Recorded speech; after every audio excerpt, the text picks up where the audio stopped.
The hammer came down with such force that the mountain itself seemed to shudder. 7 feet and 5 inches of pure muscle and fury stood in that tunnel, and when John Henry Williams swung his 20-pound sledge one final time, he did not just split rock. He split a man's skull clean open, and the limestone wall behind him shattered like glass. Blood mixed with stone dust in the lamplight, and somewhere in the darkness chains rattled. But by morning the giant was gone, leaving only the echo of steel on stone that would haunt those tunnels for generations to come. They say you can still hear it, deep in the mountain, the rhythm of a hammer wielded by a man who refused to die a slave. Before we carry on, please hit the subscribe button to make my day and let me know where you are watching from in the comments. The Carolina lowlands in 1820 were a place where the earth itself seemed to bow under the weight of human cruelty. Cotton fields stretched endlessly beneath a merciless sun, and the ashwood plantation sat like a festering wound in the heart of it all. It was here, in a slave quarter cabin with walls so thin you could see daylight through the gaps, that John Henry Williams came screaming into a world that would fear him from his very first breath. His mother, a woman named Celia who had been torn from her homeland across the ocean when she was barely old enough to remember her real name, nearly died bringing him into the world. The midwife, an elderly woman called Aunt Ruth who had delivered more babies than she could count in her 70-some years, had never seen anything like it. The child was massive, weighing what felt like 20 pounds, with hands already the size of a grown man's palm. When he finally emerged after 2 days of labor that left Celia more dead than alive, Aunt Ruth held him up to the lamplight and whispered a prayer in a language she had almost forgotten. This child, she knew, was marked by something beyond her understanding. Master Ashwood, a cruel man whose face had been weathered into a permanent scowl by years of whiskey and hatred, came to inspect the newborn 3 days later.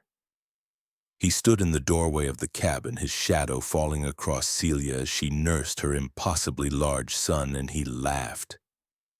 It was not a sound of joy, but of greed, the laugh of a man who saw profit in flesh and bone. He told his overseer, a vicious brute named Cutler, who wore a bullwhip on his hip like a sidearm, that this boy would be worth 5 normal slaves when he came of age, maybe 10.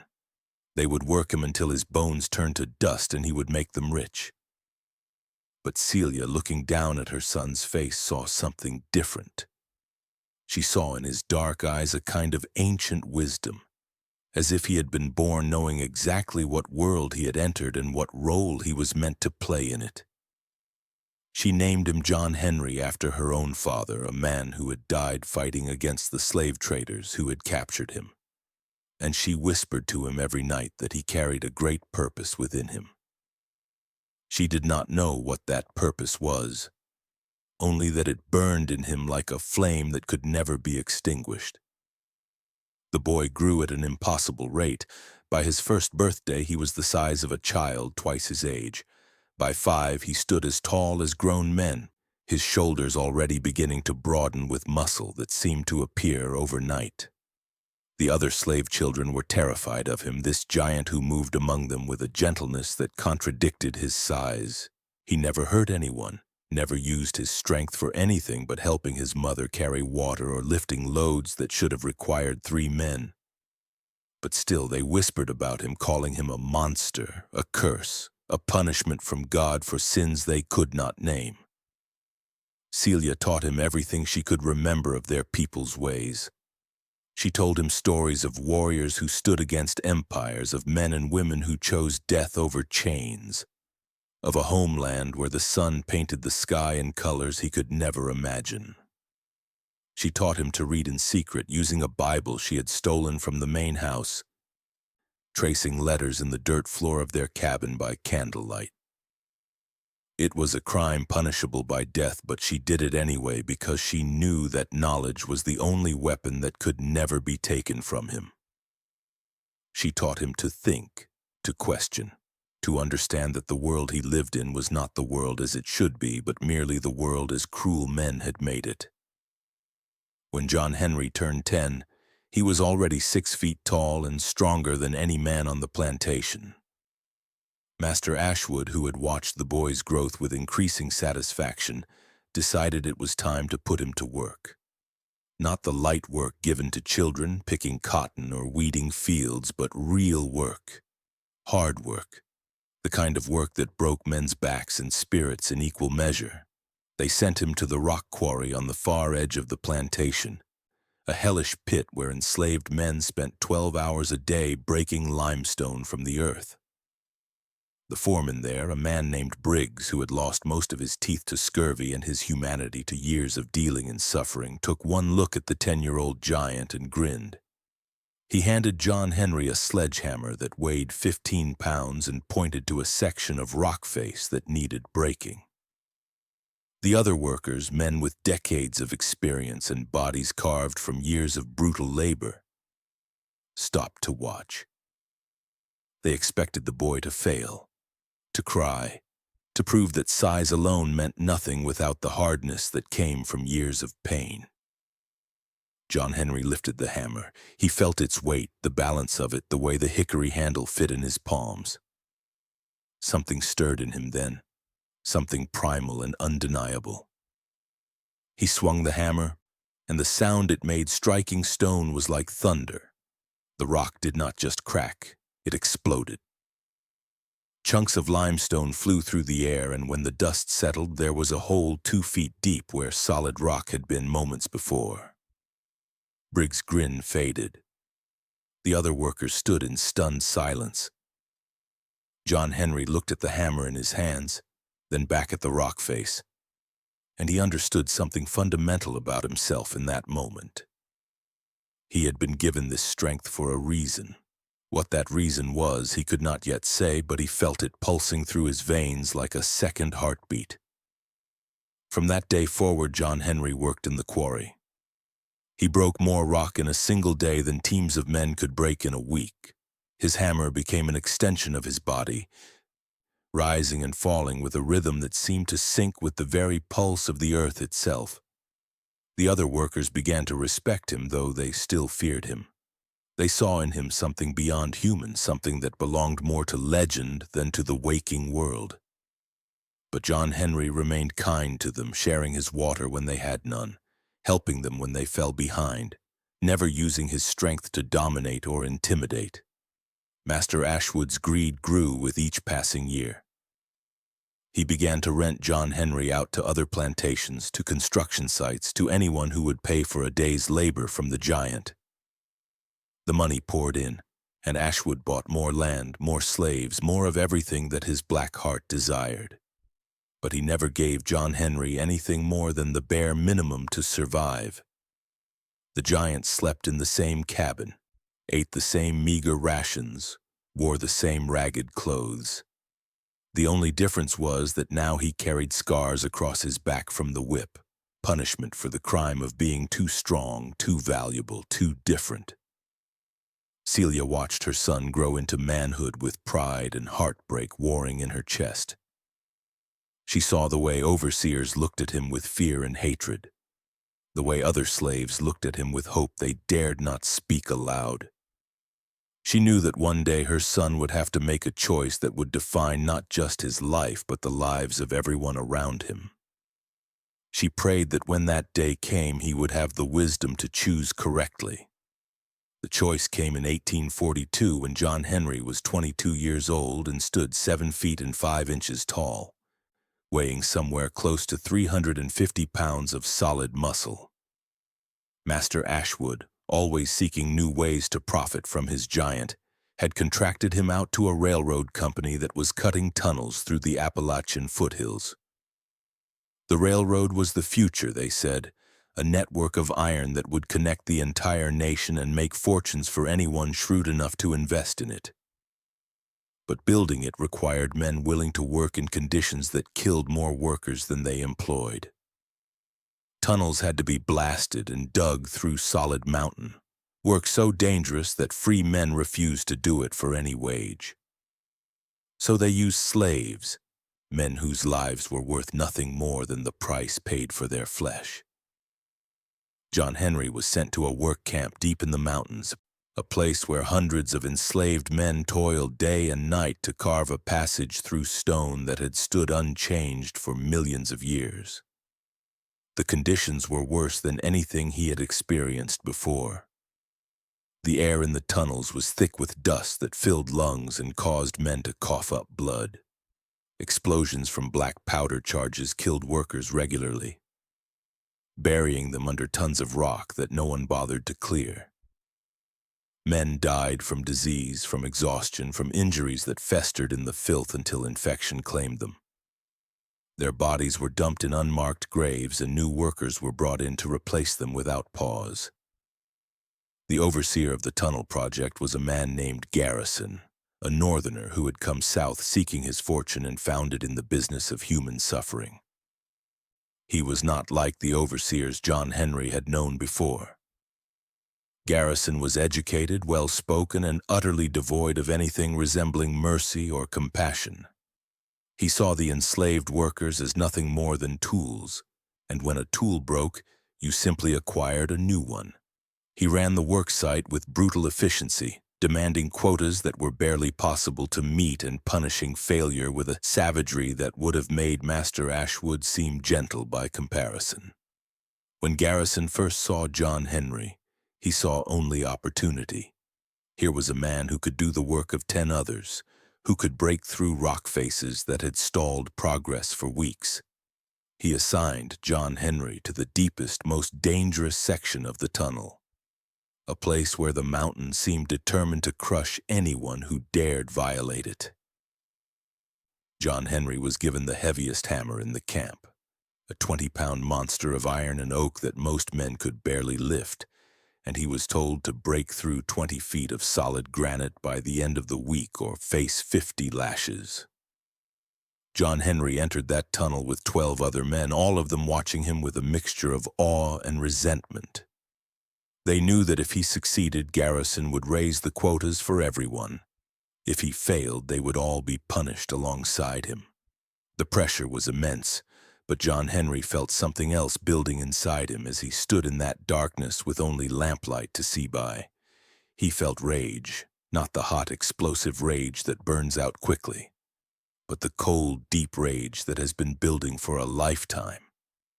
The rage of a man born into chains who has never known a single day of freedom.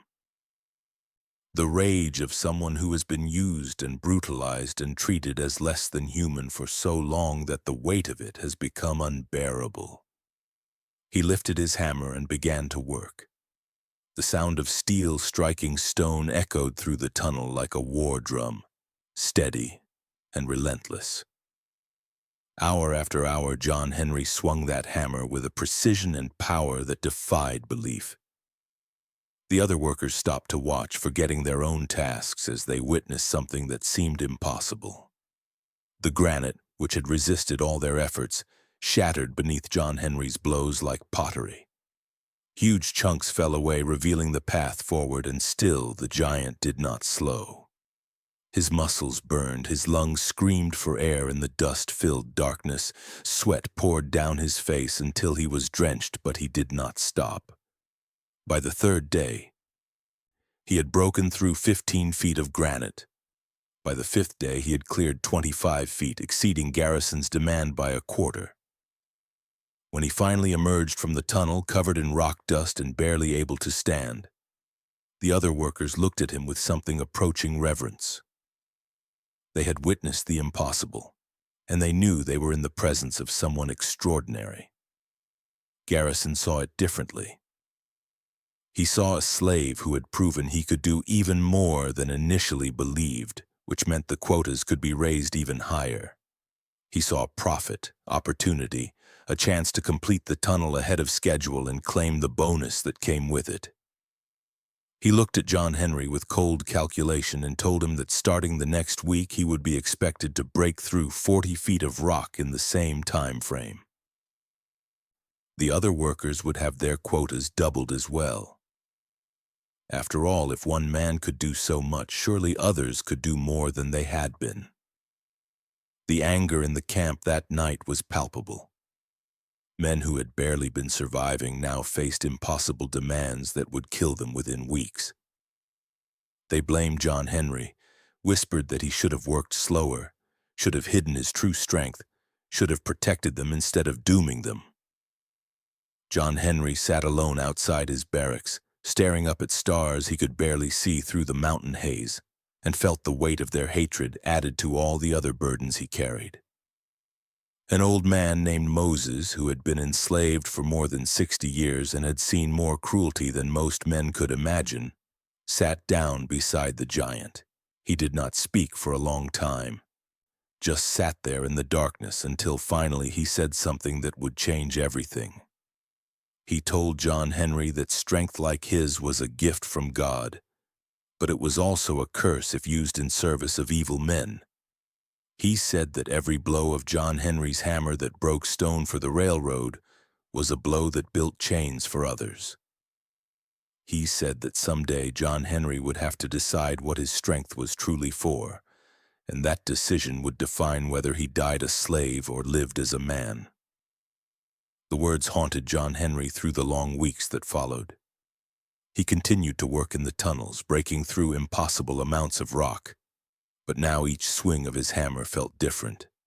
He began to see the tunnel not as just a hole through a mountain, but as a symbol of everything wrong with the world he lived in.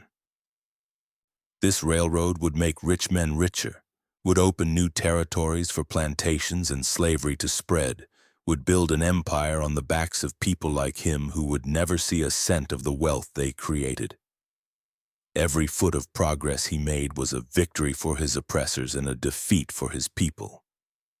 Garrison, oblivious to the change growing inside his most valuable worker, became increasingly bold in his cruelty. He began to taunt John Henry, calling him a freak of nature, a dumb animal bred for labor, a monster who would never be anything more than a tool. He would stand at the tunnel entrance and shout insults as John Henry worked, trying to provoke some reaction that would give him an excuse to use his whip. But John Henry remained silent, channeling all his rage into the hammer, into the stone, into the steady rhythm of destruction that had become his life. The breaking point came on a Tuesday in September of 1843. The morning had been like any other, with workers shuffling into the tunnels under Garrison's watchful eye. But by noon, everything had changed. A young man named Joseph, barely 18 years old, had collapsed from exhaustion in the tunnel. He had been coughing up blood for weeks, his lungs destroyed by the rock dust. But Garrison had refused to let him rest. When Joseph fell, unable to rise, Garrison dragged him out of the tunnel by his hair and began beating him with a wooden club in front of all the other workers. He screamed that weakness would not be tolerated, that anyone who could not work would be made an example of, that they were all replaceable and should be grateful for the opportunity to serve. John Henry had been deep in the tunnel when he heard the commotion. He emerged into the daylight to see Joseph lying on the ground, blood pouring from his head, while Garrison stood over him with the club raised for another blow. The other workers stood frozen, too terrified to intervene, knowing that helping Joseph would mean sharing his fate. But John Henry was not like the other workers.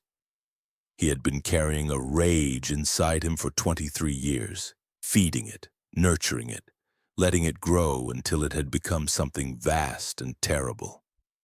And in that moment, watching a boy being beaten to death for the crime of being human, something inside him finally snapped. He walked toward Garrison with his hammer still in his hand, moving with a deliberate slowness that was somehow more frightening than if he had charged. The other workers scattered, sensing what was about to happen, clearing a space around the overseer and the giant.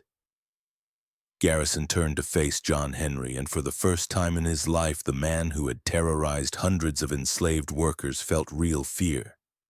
He saw something in John Henry's eyes that he had never seen before, something primal and unstoppable, and he knew with absolute certainty that he had pushed too far. Garrison raised the club and shouted for John Henry to get back to work, trying to reassert his authority, but his voice cracked with panic.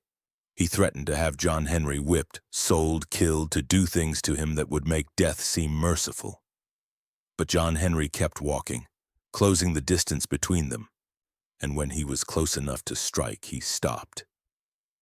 He looked down at Garrison from his full height, 7 feet and 5 inches of muscle and fury, and he spoke for the first time in months. His voice was quiet, almost gentle, but it carried a weight that made the very air seem heavy. He said that he was done. Done being a tool. Done being less than human. Done building empires for men who saw him as nothing more than an animal. He said that his strength belonged to him and him alone, and he would never use it to serve evil again. And then, before Garrison could respond, before the overseer could even process what was happening, John Henry swung his hammer. The blow was not meant to kill.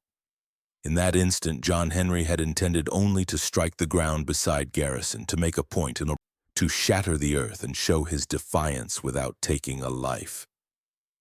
But Garrison, in his panic, moved at exactly the wrong moment.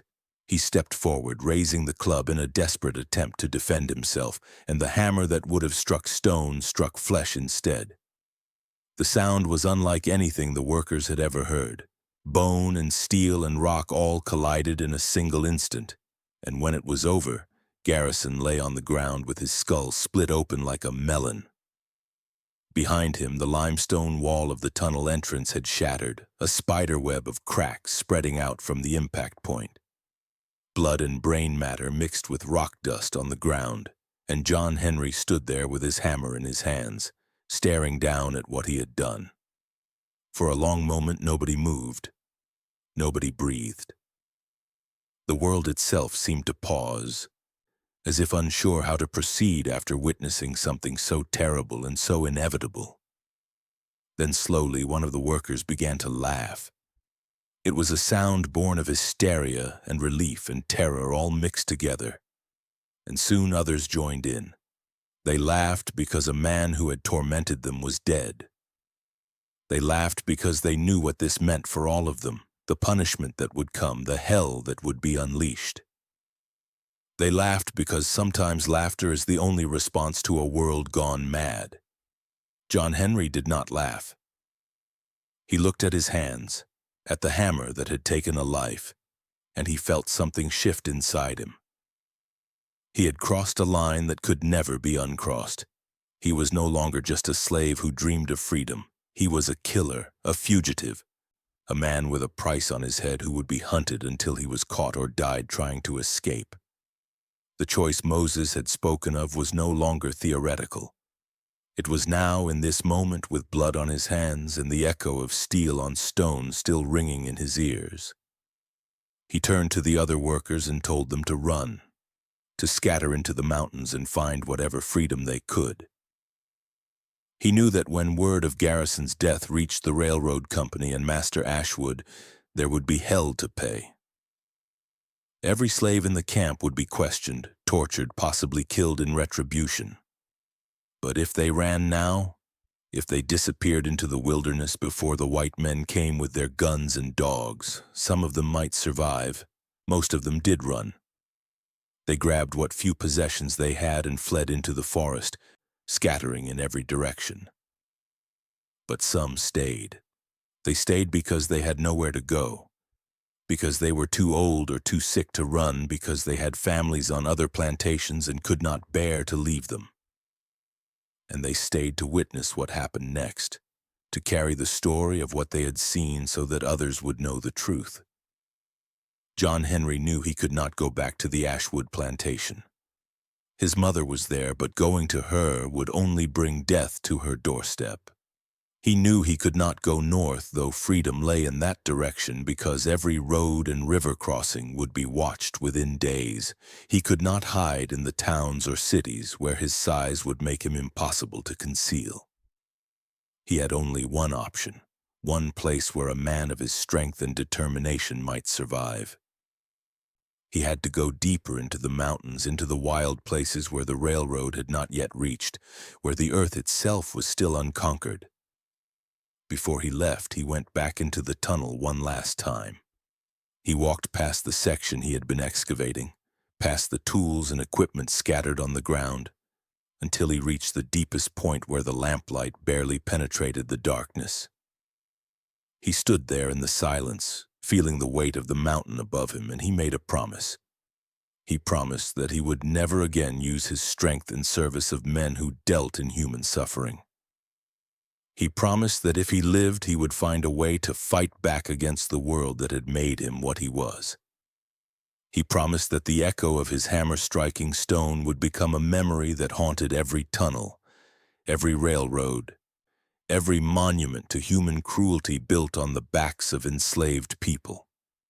Then he walked out of that tunnel and into a night so dark he could barely see his own hands. He carried only his hammer and the clothes on his back. He had no food, no water, no plan beyond survival. But he had something more valuable than any of those things. He had freedom, bought with blood and violence, and he would die before he let anyone take it from him. The manhunt began at dawn. When the railroad supervisors arrived at the camp and found Garrison's body, they sent riders in every direction with news of the murder. Master Ashwood, upon hearing that his most valuable property had killed a white man and fled, offered a reward of $3,000 for John Henry's capture, dead or alive. It was an astronomical sum, enough to make every bounty hunter and slave catcher in the Carolinas abandon whatever else they were doing to join the hunt. Wanted posters went up in every town, describing the giant in detail, warning that he was extremely dangerous and should not be approached without weapons. But John Henry was already deep in the mountains by then, climbing higher and higher into terrain where few men dared to venture. The Appalachian range in those days was still largely unexplored, a wilderness of dense forest and hidden valleys where a man could disappear and never be found. John Henry used every skill his mother had taught him, every lesson learned from years of hard labor to survive. He drank from mountain streams, ate whatever he could forage or catch, and kept moving, always moving, putting distance between himself and the world he had left behind. He was not alone in those mountains. There were others who had fled slavery, individuals and small groups who had chosen death over bondage and somehow managed to survive in the wilderness. John Henry encountered some of them, and they shared what little they had, trading stories of escape and loss. They told him of conductors on the Underground Railroad who could guide him north if he could reach the right town. They told him of communities of free black people who lived in the most remote regions, farming hidden valleys and defending their freedom with rifles and determination. They told him that survival was possible, but it required constant vigilance and the willingness to abandon anything resembling a normal life. John Henry listened to all of it, but he knew he could never truly hide among them. His size made him too recognizable, too easy to spot even from a distance. Wherever he went, he would draw attention, and attention meant danger not just for him but for anyone who helped him. So he made the decision to go even deeper, to climb higher into the mountains than anyone else had dared, to find a place so remote that even the most determined pursuers would not follow.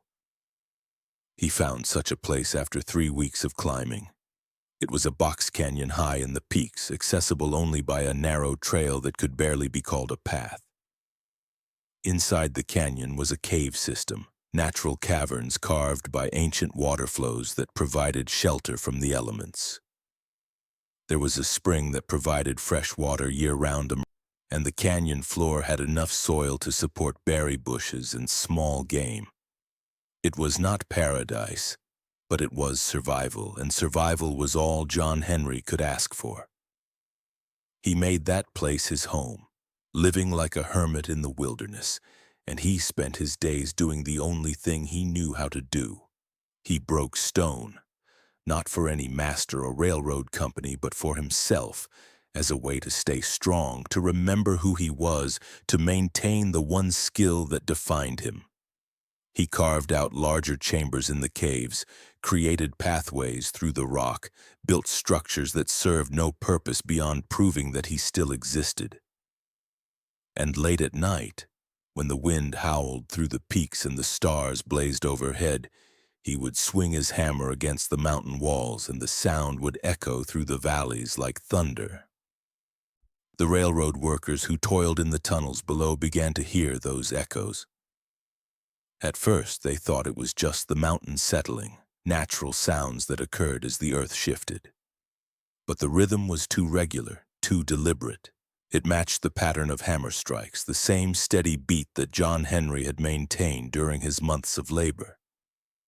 The workers began to whisper that it was his ghost, that the giant had died in the mountains, but his spirit remained forever swinging his hammer in defiance of the men who had tried to break him. The legend grew with each passing month. New workers would arrive at the camp and hear the stories, and some of them swore they had seen a massive figure moving through the forests at night. A few claimed to have found footprints that were too large to be human, or markings on trees that could only have been made by someone impossibly strong. The tunnel supervisors dismissed it all as superstition and slave talk, but even they began to feel uneasy when they heard those distant hammer blows echoing through the darkness. John Henry lived in his mountain sanctuary for 3 years, seeing no other human beings, speaking to no one but himself and the ghosts that haunted his memory. He thought often of his mother, wondering if she was still alive, if she had been punished for his actions, if she thought of him with pride or shame. He thought of the workers he had left behind, wondering how many had escaped and how many had died. He thought of Garrison, of the moment his hammer had struck flesh instead of stone. And he struggled with the weight of having taken a life, even if that life had belonged to a monster. In the winter of 1846, something changed. John Henry was in his cave when he heard voices echoing up from the valley below. Not the voices of workers or overseers, but of children. He crept to the edge of his canyon and looked down to see a group of escaped slaves making their way through the mountains, among them several children who could not have been older than 10. They were starving, freezing, desperate. Without thinking about the risk, John Henry descended from his sanctuary for the first time in years. The group scattered when they saw him approaching, terrified by his size and appearance. He must have looked like a wild man by then, his hair and beard grown long and matted, his clothes reduced to rags, his body covered in scars from years of harsh living. But he called out to them, told them he meant no harm, and slowly they came to understand that he was not a threat, but someone like them, a fugitive seeking freedom. He led them back to his canyon and shared what little food he had. He listened to their stories, tales of escape and loss that mirrored his own. They told him that the war everyone had been predicting for years was coming closer, that tensions between North and South were reaching a breaking point, that soon the entire nation would be engulfed in conflict over the question of slavery.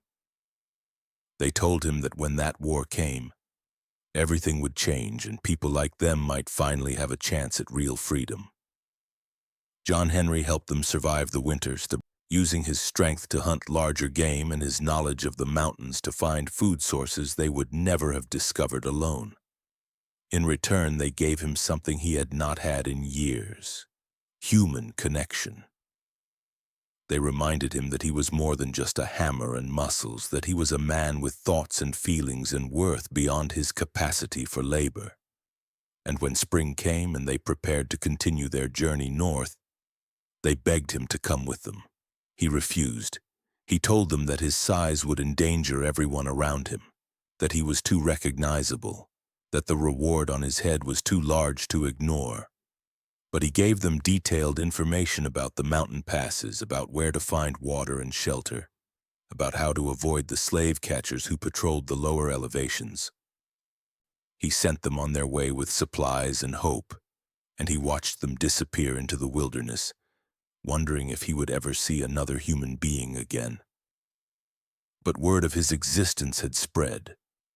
The group he had helped reached a community of free black people in the mountains of Tennessee, and they told the story of the giant who lived alone in a hidden canyon.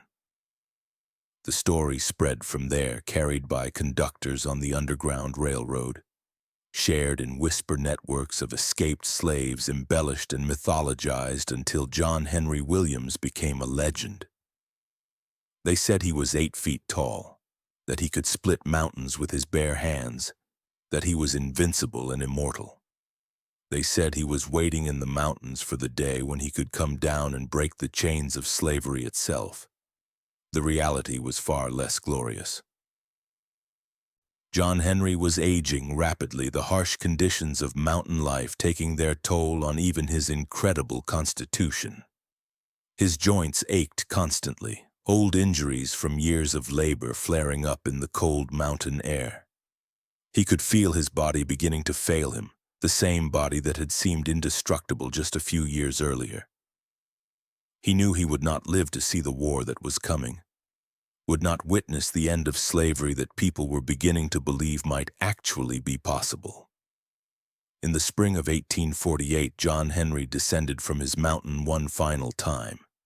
He was 58 years old, though he looked 20 years older, his body broken by decades of brutal labor and harsh living.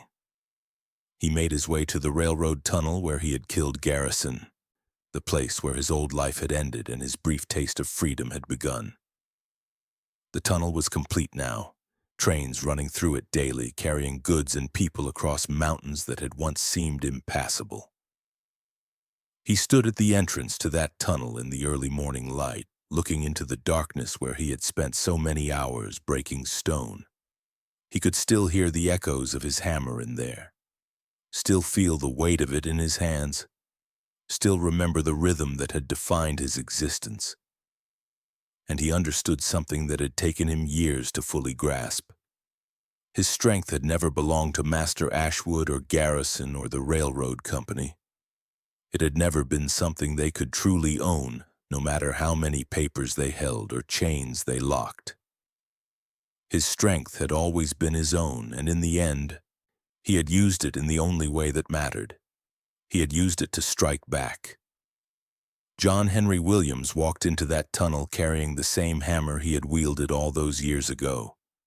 Workers arriving for their shifts found his body 3 days later, deep in the mountain, sitting against the wall with the hammer across his lap. He had died of natural causes, his heart finally giving out after decades of impossible labor. But around him, carved into the stone walls in letters 3 feet high, was a message that would puzzle and frighten railroad officials for years to come. The message read simply, "I was here. I was a man." The railroad company, terrified that the discovery would inspire rebellion among their enslaved workforce, had the section of tunnel dynamited and sealed. They spread the story that there had been a collapse, that the area was too unstable for use, and they rerouted the tracks around it.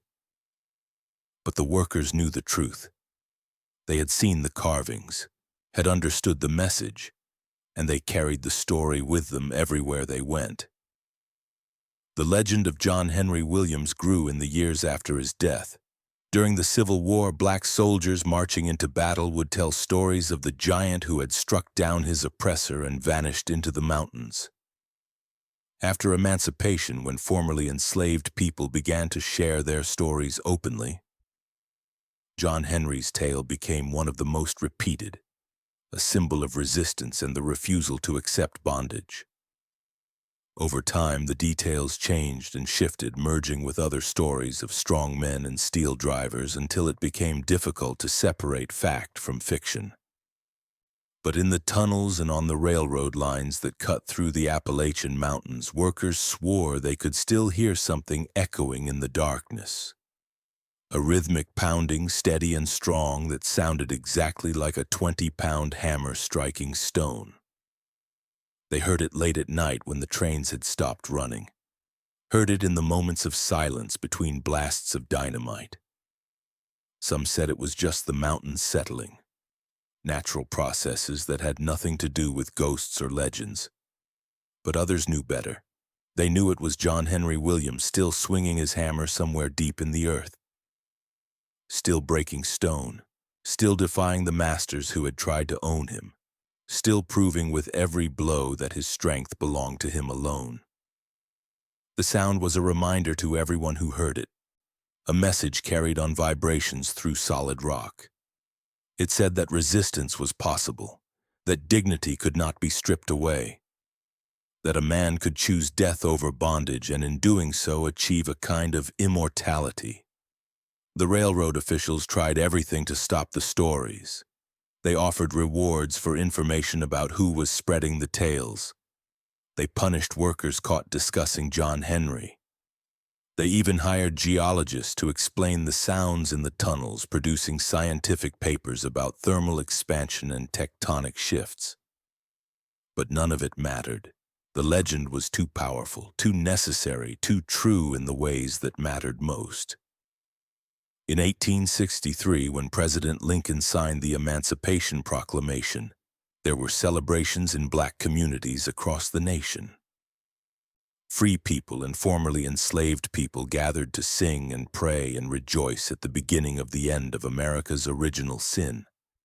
And in those gatherings, someone would inevitably tell the story of John Henry Williams, the giant who had refused to be a slave even when slavery was the law of the land. They would talk about his strength, his courage, his final defiant act. And they would listen for the sound of his hammer, knowing that somewhere in the mountains the giant was still working, still fighting, still free. The truth was both simpler and more complex than the legend. John Henry had not been perfect. He had not single-handedly defeated slavery or inspired a revolution. He had been one man, born into an impossible situation, who had made the only choice he felt he could make when pushed beyond endurance. His act of violence had not been heroic in any simple sense. It had been desperate, tragic, the inevitable result of a system that ground human beings into dust and expected them to accept it with gratitude. But he had also been more than the sum of his circumstances. He had been a son who loved his mother, a worker who helped his fellow laborers, a man who tried to be gentle despite being feared for his size. He had learned to read when it was forbidden, had kept hope alive when hope seemed like a cruel joke, had chosen freedom even when freedom meant death. And in the end, he had left a mark on the world that could not be erased, no matter how much stone they piled on top of it. The sealed tunnel remained undisturbed for decades. The section where John Henry had carved his final message became a forbidden zone, marked on railroad maps with warnings about instability. But in 1927, during a major renovation of the rail line, workers were ordered to reopen the sealed section and assess whether it could be salvaged. They drilled through the collapsed rock, expecting to find nothing but debris and darkness. What they found instead made headlines across the country. The cavern beyond the collapse was enormous, far larger than the original tunnel should have been. The walls were covered with carvings, thousands of them depicting scenes from slave life and rebellion. There were images of men breaking chains, of families torn apart at auction blocks, of overseers being struck down. And throughout it all, repeated hundreds of times in letters of varying sizes, was the same phrase: I was here. I was a man. At the center of it all was a skeleton, massive beyond belief, sitting against the wall with a rusted hammer across its lap. Forensic examination determined it belonged to a male who stood approximately 7 feet and 5 inches tall, who had died around age 58, whose bones showed signs of incredible physical stress and multiple healed fractures. The skeleton was buried in an unmarked grave at the insistence of local officials who feared it would become a shrine, but photographs of the carving circulated widely before the tunnel was sealed again, this time permanently. Those photographs became icons of the civil rights movement a century after John Henry's death. The image of his final message, carved into stone by a man who had been denied even the basic acknowledgement of his humanity, resonated with people fighting for recognition and equality.